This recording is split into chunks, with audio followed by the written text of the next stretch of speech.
नमस्कार दोस्तों आज की इस वीडियो में हम लोग पढ़ने वाले हैं चैप्टर नंबर 4 क्लास 10th का, जिसका नाम है ट्रायंगल्स। जी हाँ बच्चों, आप लोगों ने ट्रायंगल्स कितने प्रकार के देखे हैं। दोस्तों ट्रायंगल्स होता ही वो है जिसमें 3 साइड हो। मतलब यहाँ पर टी से ही पता चल जा रहा है कि ट्रायंगल्स यानी कि 3 साइड्स वाला। तो आइए इसका डिफिनेशन देख लेते हैं। ये देखिए बच्चों, यहाँ पर लिखा हुआ है कॉन्ग्रुएंट फिगर्स, यानी कि ये लिखा हुआ है two geometric figures which have the same shape and same size are known as congruent figure. यानी कि ये चीज़ हमें समझाया गया है कि जिसका सेम शेप हो और साइज भी लगभग सेम ही हो, शेप और साइज जो दोनों सेम हो, वो कॉन्ग्रुएंट फिगर्स होता है। ट्रायंगल्स की बात कर रहा हूँ, ठीक है ना। उसके बाद लिखा हुआ है congruent figures are alike in every respect, यानी कि जो कॉन्ग्रुएंट फिगर्स होते हैं वो अलाइक होते हैं एवरी रिस्पेक्ट में। ठीक है, समझ में आ गया सभी को। उसके बाद देखिए, उसके बाद लिखा हुआ है सिमिलर फिगर्स। सिमिलर फिगर्स आप लोग क्या जानते हो? सिमिलर फिगर्स के बारे में मुझे भाई एक बार कमेंट करके बता दो, ठीक है। देखिए सिमिलर फिगर्स के बारे में क्या लिखा हुआ है, ज्योमेट्रिक फिगर्स। ज्योमेट्रिक फिगर्स का मतलब क्या जानते हो? ज्योमेट्री वो चैप्टर पढ़े हो ना, पढ़े होगे ना ज्योमेट्री चैप्टर, क्लास 8 में 9th में पढ़े होगे। देखिए लिखा हुआ है सिमिलर फिगर्स में geometric figures which have same shape but different sizes, यानी कि जिसका सेम शेप हो, एक जैसा ही शेप हो, लेकिन जो साइज हो वो अलग हो। यानी कि ये चीज़ लिखा हुआ है, देखिए सेम शेप लिखा हुआ है ना, और बट डिफरेंट साइज।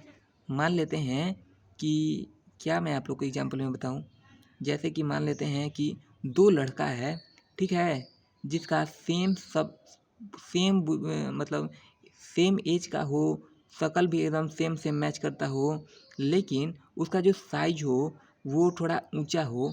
समझ में आ गया? यानी डिफरेंट साइजेस का मतलब समझ में आता है। साइज मतलब लंबाई, ऊंचाई, ये सब, और शेप मतलब आकार। ठीक है, समझ में आ गया।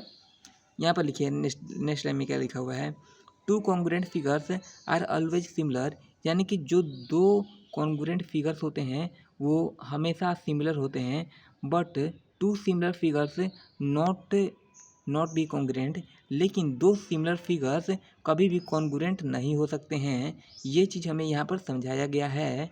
जैसे कि एग्जाम्पल के तौर पर यहाँ पर देखिए, एग्जाम्पल पर क्या है लिखा हुआ है, एनी टू लाइन्स, यहाँ देखिए any two line segments are similar, यानी कि दो लाइन सेगमेंट सिमिलर होते हैं। Any two equivalent triangles are similar, यानी कि दो इक्विवेलेंट ट्रायंगल्स भी सिमिलर होते हैं। Any two squares are similar, यानी कि दो स्क्वायर सिमिलर। यहाँ देखिए नीचे फिगर भी दिया गया है, यहाँ देखिए 4 नंबर में ही पढ़ लेते हैं।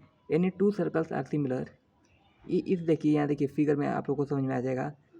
देखिए any two line segment are similar, यहाँ देखिए दो लाइन है ना, दो लाइन जो कि सिमिलर हैं। और देखिए any two equivalent triangles are similar, ये देखिए दो ट्रायंगल्स किस प्रकार से होंगे, समझ में आ गया। और देखिए any two squares are similar, ये देखिए ये हो गया स्क्वायर्स का फोटो। ठीक है, आप लोग को इमेज के द्वारा भी समझ में आ गया। और देखिए लिखा हुआ ये है any two circles are similar, ये देखिए दो सर्कल जो कि सिमिलर हैं। ठीक है, सभी को दिख गया। देखिए बच्चों, इस पॉइंट को अपना दिमाग में बैठा लीजिए या फिर कॉपी में नोट कर लीजिए, और इस फिगर को भी, क्योंकि ये आपके लिए सबसे VVI वेरी वेरी इंपॉर्टेंट चीज़ है भाई। इसे लिख लो या कॉपी में नोट कर लो। सबसे ज़रूरी है कि भाई आप लोग इसे अपने दिमाग में बैठा लो। तो बच्चों अगर आप लोग को इसका पार्ट 2 चाहिए तो कमेंट करके बताओ, या फिर मैं वैसा भी बना ही दूंगा पार्ट 2। मिलते हैं सीधा नेक्स्ट वीडियो में।